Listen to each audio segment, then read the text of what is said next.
Parliament budget సమావేశాలు hot గా జరుగుతున్నాయి. ఆర్థిక బిల్లు 2025కు లోక్సభ ఆమోదం తెలిపింది. జమిలీ ఎన్నికలపై ఏర్పాటైన జేపీసీ గడువు పొడిగించింది కేంద్రం. వికసిత్ భారత్ నిర్మాణమే లక్ష్యంగా బడ్జెట్ రూపొందించామన్నారు కేంద్ర మంత్రి నిర్మల. జనాభా లెక్కలంటే కేంద్రం భయపడుతోందన్నారు రాజ్యసభ విపక్ష నేత ఖర్గే.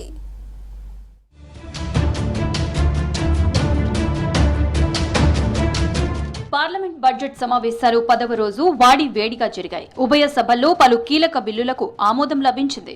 పార్లమెంటు ప్రారంభం కాగానే మహాత్మా గాంధీ ఉపాధి హామీ పథకం బకాయిలు, ప్రజా సమస్యలపై విపక్ష ఎంపీలు ఆందోళనకు దిగారు.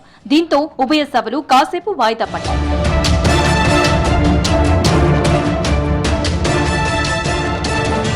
వాయిదా తర్వాత ప్రారంభమైన లోక్సభలో ఆర్థిక బిల్లు 2025పై సుదీర్ఘ చర్చ జరిగింది.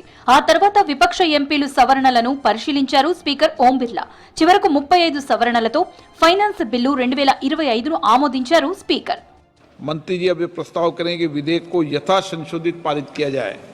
Sir, I rise to move that the bill as amended be passed.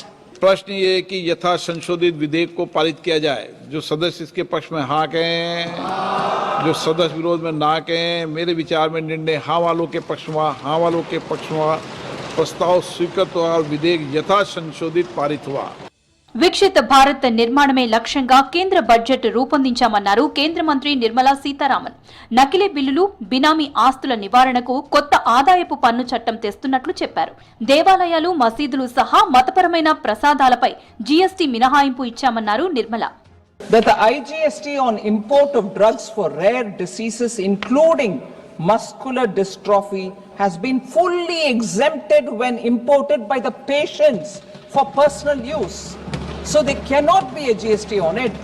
I just want to say, sir, prasadam supplied by religious places like temples, mosques, churches, gurudwaras, dargahs are completely exempt from GST.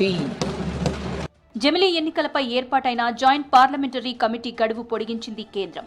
Lok Sabha BJP MP P P Chaudhary ప్రతిపాదించిన తీర్మానానికి speaker ఆమోదించారు.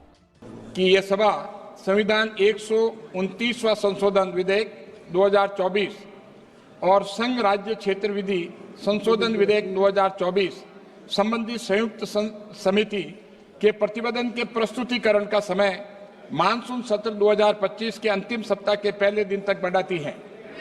ప్రధాని మోదీ సర్కార్ జనాభా లెక్కలు చేయాలంటే భయపడుతోందన్నారు రాజ్యసభ విపక్ష నేత ఖర్గే. 10 ఏళ్లుగా జనాభా లెక్కలు చేయకపోవడంతో ప్రజలకు సంక్షేమ పథకాలు అందటం లేదన్నారు. దళిత, గిరిజనులు, వెనుకబడిన తరగతులకు తీవ్ర అన్యాయం జరుగుతోందన్నారు ఖర్గే. 2021 तो नहीं होने की वजह से करोड़ों लोग गरीब, दलित, पिछड़े, एसटीज इनको अनाज नहीं मिल रहा है. और आप कह रहे हैं कि ये स्टेट का काम है, इन्हों करना चाहिए, मेरा पोर्टफोलियो नहीं, ये कह रहे हैं. విపత్తు నిర్వహణ సవరణ బిల్లు 2024కు రాజ్యసభలో ఆమోదించింది. విపత్తులు ఎదుర్కోవడానికి కేంద్ర రాష్ట్ర ప్రభుత్వాలు కలిసి పనిచేయాల్సిన అవసరం ఉందన్నారు కేంద్ర మంత్రి అమిత్ షా. మారుతున్న విపత్తులకు అనుగుణంగా సన్నద్ధంగా ఉండాలన్నారు షా. कि भाई आपदा के समय में सहायता किस तरह से की जाएगी वो भी तय किया है और इसका दर क्या होगा वो भी किया है. पशु मर जाता है, दूध वाला पशु मरता है तो एक्स सहायता होगी, दूध न देने वाला मर जाए तो वाई होगी, झोंपड़ी टूटेगी तो ए होगा, पक्का मकान गिरेगा तो बी होगा, बिजली का खंभा गिरेगा तो ए होगा, रोड टूटेंगे तो ए होगा. ये सारी चीजों के नॉर्म्स तैयार है. मेरा सभी राज्यों से आग्रह है कि वो नॉर्म्स के हिसाब से अपनी दरखास्त भेजें.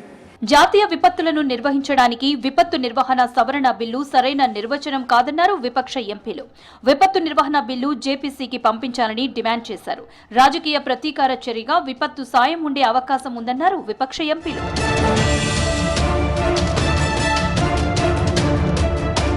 బాయిలర్స్ బిల్లు 2024ను లోక్సభ ఆమోదించింది. ప్రస్తుత అవసరాలకు అనుగుణంగా బాయిలర్స్ బిల్లు రూపొందించామన్నారు కేంద్ర మంత్రి పీయూష్ గోయల్. కార్మికుల సంక్షేమం, ప్రమాద బాధితులకు సత్వరం సాయం అందేలా సవరణలు తెచ్చామన్నారు. బాయిలర్స్ బిల్లులో కార్మికుల భద్రత, పర్యావరణ రక్షణకు సరైన మార్గదర్శకాలు లేవన్నారు విపక్ష ఎంపీలు. కేంద్ర ప్రభుత్వానికి ఏకపక్ష అధికారాలు కలిగిస్తోందని ఆందోళన వ్యక్తం చేశారు.